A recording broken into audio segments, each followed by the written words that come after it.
आप देख रहे हैं Sitamarhi 10 smart city of Bihar, Kumar Chowk से लाइव। नमस्कार, सादर प्रणाम। मेरा नाम ऋषु प्रसाद हुआ और मैंने मुखिया पद के लिए आज अपना नामांकन दाखिल किया है। ग्राम राज बिशनपुर से, बिशनपुर पंचायत पड़ता है। इस पंचायत के अंदर 5 मेन गांव आते हैं। अच्छे टैलेंट हैं, बहुत ही अच्छा यहाँ पे कृषि क्षेत्र भी रहा हुआ है, पोखरी है, मछली पालन का भी बहुत यहाँ पे स्कोप है। अपने आप में ये बहुत बढ़िया पंचायत है। यही सब सोचकर मैं इसमें आया हूँ। आज मैंने मुखिया पद का यहाँ पे नामांकन दिया है। सर, हमको जहाँ तक सुनने में आया आप इसको मुखिया में आप रुचि नहीं था, क्या सोचकर आप मुखिया पद के लिए अति किए हैं? यही सब सोचकर जब मैंने देखा कि इस पंचायत में बहुत ही दिक्कतों का सामना करना पड़ रहा है, 20 साल बाद भी आज देखने को मिल रहा है कि जहाँ पे हमें पहुँचना चाहिए था उससे हम कोसों दूर हैं। बाकी पंचायत बहुत आगे बढ़ते जा रहे हैं। यहाँ पे इच्छा शक्ति होते हुए भी हम लोग बहुत पीछे रह गए हैं। यहाँ पे टैलेंट भी है, यहाँ पे अच्छे लोग भी हैं। यहाँ का जो श्रमिक है बाहर जाके कमा भी रहा है और बहुत अच्छी तरीके से कमा रहा है, कारीगर लेवल पे और बाकी जगह पे। मेरा मन किया कि क्यों ना इन सबको एकत्रित कर दिया जाए। और आज आप देख ही रहे हैं समर्थन, ये तो कोरोना गाइडलाइंस को फॉलो करते हुए हम लोगों ने बहुत कम लोगों को यहाँ रखा है। तो कि किस तरह से हम अपने पंचायत को आदर्श पंचायत बना सकते हैं। मेरा प्रशासनिक पकड़, मेरा जो यहाँ से लेके सीतामढ़ी से लेके आपकी जो राजधानी है पटना से लेके दिल्ली तक में अच्छा संपर्क है। मेरा ये मिशन है कि मैं जितनी फाइलें दबी हुई हैं हमारे पंचायत से रिलेटेड जितनी चीज़ों की, हम उन फाइलों को बाहर निकालेंगे। जितने फंड्स आने चाहिए उससे ज़्यादा फंड्स को लाया जाएगा। मेरा मिशन है कि पंचायत भवन मेरे को 1 से 2 साल के अंदर बना के देना है, क्योंकि ये भरोसा मैंने नहीं, मेरे समाज ने, मेरे पंचायत ने मुझ पर किया है। तो तीसरा टारगेट रहेगा कि जो हमारे श्रमिक बाहर जो काम कर रहे हैं, आज भी उनकी माताएं बहनें यहाँ पर रह रही हैं और वो लोग नहीं टाइम से आ पाते हैं, साल में 1 या 2 बार आते हैं।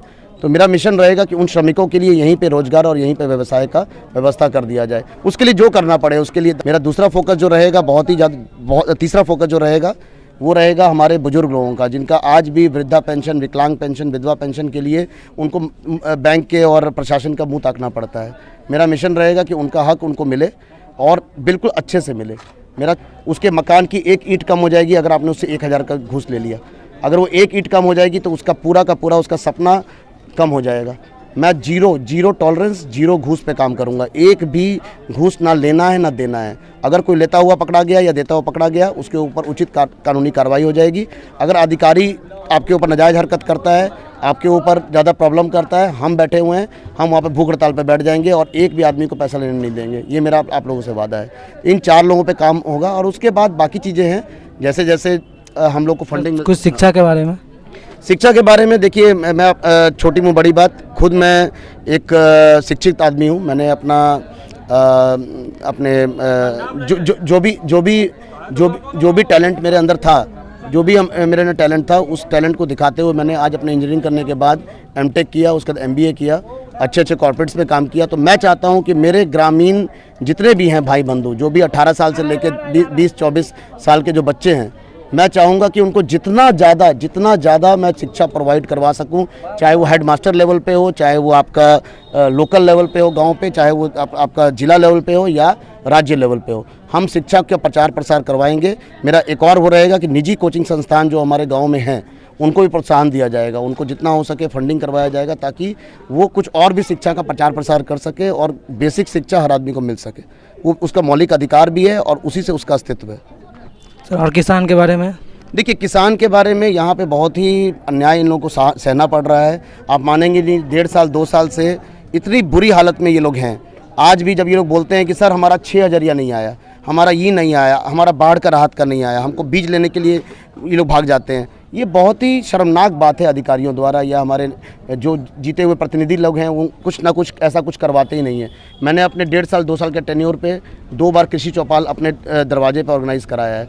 कृषि चौपाल को करवाया है, हम ऐसा कई चौपाल ऑर्गेनाइज़ कराएंगे।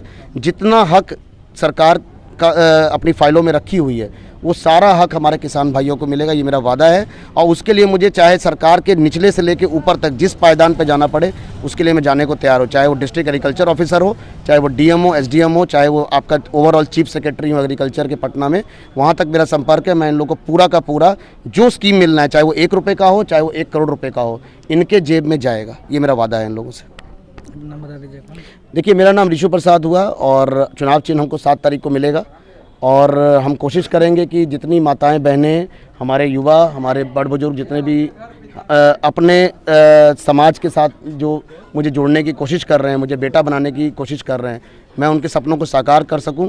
कहीं भी मैं कुछ गलत होऊंगा तो मेरा सिर झुका रहेगा, वो मुझे सज़ा भी दे सकते हैं, लेकिन मैं ऐसा कोई काम नहीं करूंगा जहां पे समाज को शर्मनाक स्थिति में जाना पड़े, क्योंकि समाज मेरे साथ है। जो समाज आज मेरे साथ है, कल को वही लोग उस समाज को पकड़ लेंगे अगर वो गलती से भी मैंने कोई काम में किसी भी तरह का धोखेबाजी किया या कुछ किया।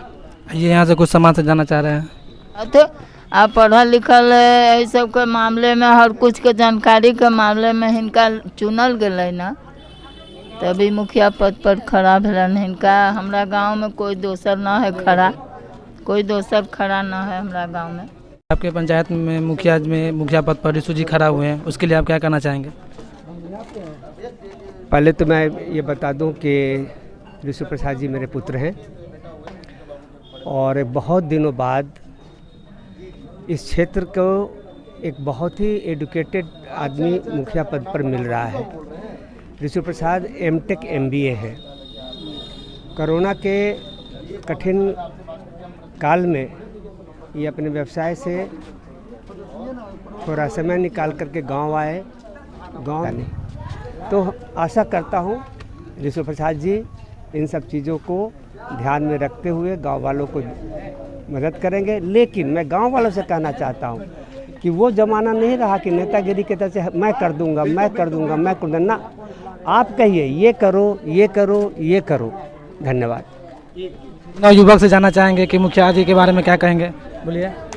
देखिए, हमारे ऋषु जी समझे ना, ये कोरोना काल में, कोरोना के महामारी में यहाँ आए गांव में आने के बाद में इनका बात विचार और इनका बोलने का शैली, समाज को लेकर के चलने के क्रम में समाज ने इसे जैसे कि चुना है। ऋषु भैया वैसे भी ठीक है, वो तेज तरह के लोग हैं, तेज प्रत्याशी है। जैसा पंचायत को उम्मीदवार को इंतजार चाहिए, वो इंतजार बात करेंगे कि ऋषु भैया पूर्ण विश्वास के साथ धर्म पंचायत को काम अच्छे ढंग से करेंगे। जो भी मुखिया नहीं थे, गैस सिलेंडर है, हॉस्पिटल जाना हो, जहाँ भी जाना हो, जोन गरीब के काज हो, ऋषु भैया अच्छे ढंग से डील करते हुए आ रहे हैं। आज से घूसखोरी बंद कर देंगे, घूस लेने वालों को पकड़वा देंगे, देने वालों को पकड़वाएंगे। अच्छा होगा, ग्राम पंचायत राज बिशनपुर के लिए अच्छा होगा। जय हिंद, जय भारत। ऋषु जी मुखिया पद पर खड़े हुए हैं, उनके लिए कुछ कहना चाहेंगे? जी, वो खड़े हुए हैं मुखिया पद के लिए, काम उन्हीं को करना है, बट जितना हो सके मैं उनकी सहायक बनूंगी, उनकी सहायता करूंगी। और महिलाओं के लिए मेरे बहुत ही ख्वाब हैं, बहुत सपने हैं बिशनपुर की महिलाओं के लिए और सारी पंचायत की महिलाओं के लिए। मैं ज़रूर चाहूँगी कि उनके लिए अलग से मैं कुछ कर सकूँ जो वो चाहती हैं, जैसे कि स्कूल का निर्माण करना, उनके लिए अस्पताल का निर्माण करना, उनके लिए भी रोज़गार के छोटे छोटे साधन ढूंढना, ताकि वो अपने हाथ से अपने खर्चों के लिए पैसे जमा कर सके, इकट्ठा कर सकें, उनको किसी के सामने हाथ फैलाने की ज़रूरत ना पड़े। जो उनको आता है, जो जितना वो सीखी हैं, जितना वो पढ़ी पढ़ाई हैं, उसमें ही वो जितने रोज़गार के साधन मैं उनके लिए ढूंढ सकती हूँ, मैं ज़रूर कोशिश करूँगी। और मेरा वादा है कि मेरे पति जब मुखिया पद के लिए जीत जाएंगे तो मैं उनकी सहायक बनकर बिशनपुर को एक नया नाम, एक नया मकाम दूंगी। तो इसके लिए आप सबके आशीर्वाद की भी ज़रूरत है।